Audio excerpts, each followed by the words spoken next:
Welcome to Polyglots Language Academy. I'm Tim Darwinkle. Today I'm reading A Little Journey by Ray Bradbury. This is an adapted version, best for beginners. The original text and an adapted intermediate version are available at Polyglots.CO. Let's get started. Mrs. Bellows was very old. Mr. Thurkle said he would take her to God in a rocket ship. He held her hand and said, "We will go to space and find him together." She believed him. She had joined many groups before. She had met people who talked to the stars, read dreams, and followed strange ideas. She even gave away her house once to join a church that promised to show her heaven.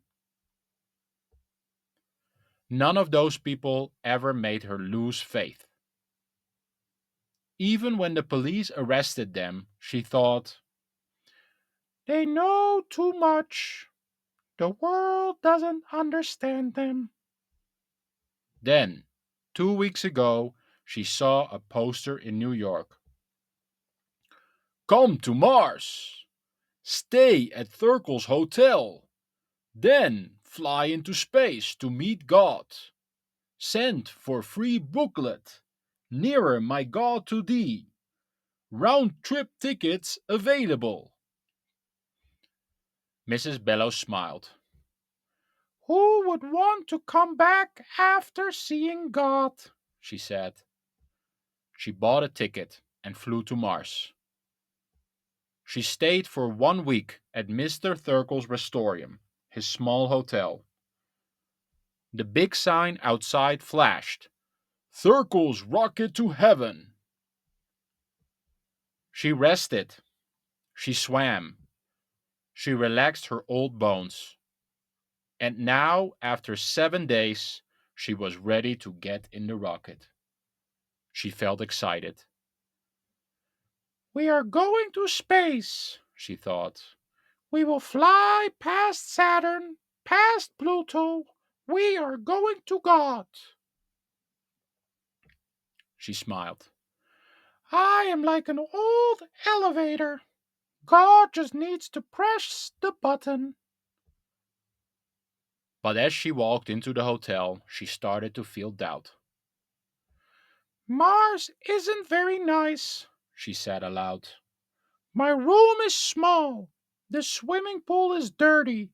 The hotel smells like boiled cabbage." She walked inside.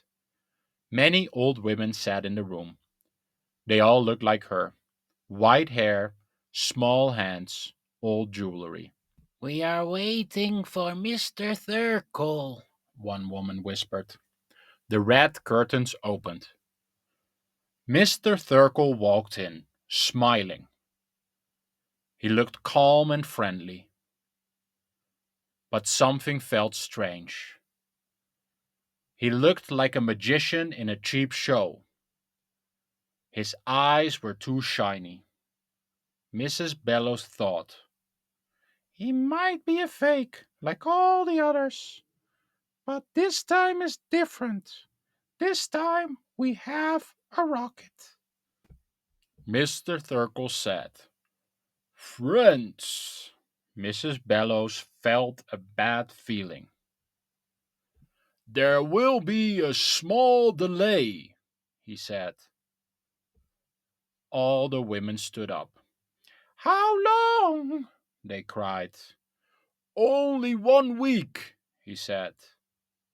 "You waited your whole life. 1 more week is not much." "At $20 a day," thought Mrs. Bellows. "What is the problem?" someone asked. "It's a legal problem," Mr. Thurkle said. "But we have a rocket, right?" said another. "Yes, we do," he said. "I've already waited a month," one woman shouted. Yes, shouted others. We want to see the rocket, yelled Mrs. Bellows. She walked toward him with her fist in the air. Mr. Thurkle looked nervous. Yes, now, said Mrs. Bellows. I'm afraid, he started.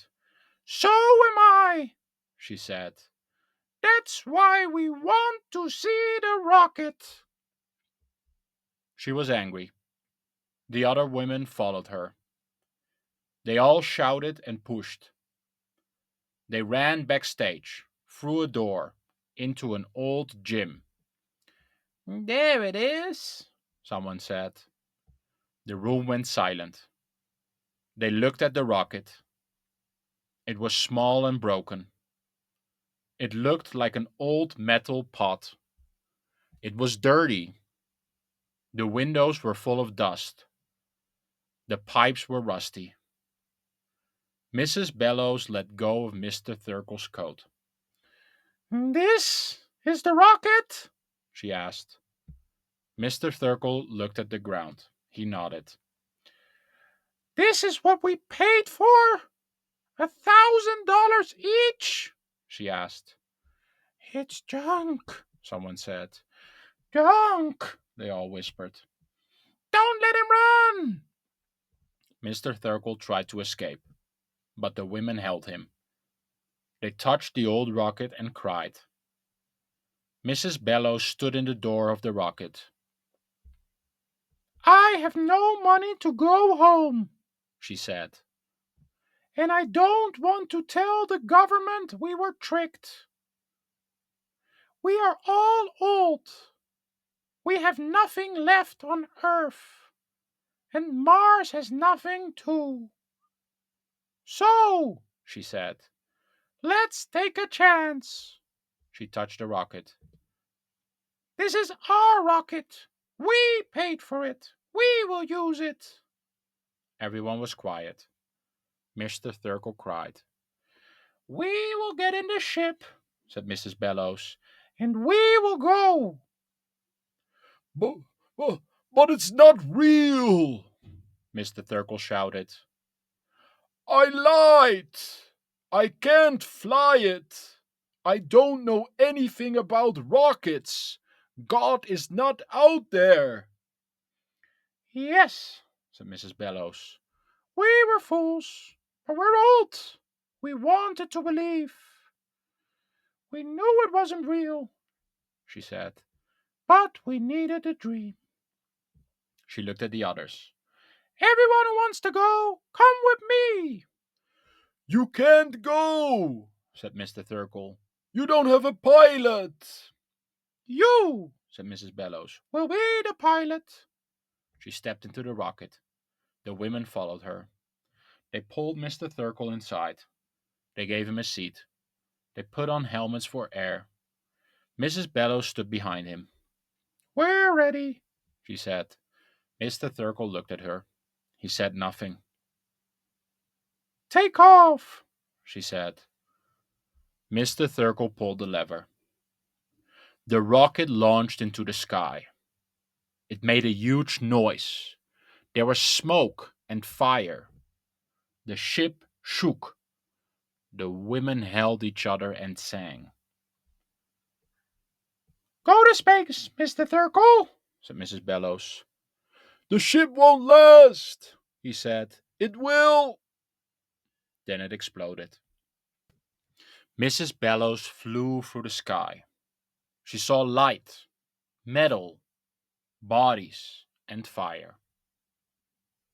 She heard Mr. Thurkle cry for help.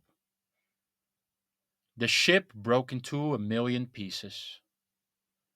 The old women floated through space. They moved fast, like the ship. They only had a few minutes of air. Mrs. Bellows looked around. She saw the other women, flying like stars. She saw Mr. Thurkle fall in the other direction, toward the sun. There he goes, she thought. He will burn. She looked up. We are going out, she thought. The stars are like candles, the sky is like a church, and we are going to God. And then she saw something. It looked like a golden hand reaching toward her. I'm Miss Amelia Bellows, she said softly. I'm from the planet Earth. That was A Little Journey by Ray Bradbury. Thanks for listening to Polyglot's Language Academy. For transcripts, leveled versions, and more free resources, visit Polyglots.co. See you next time.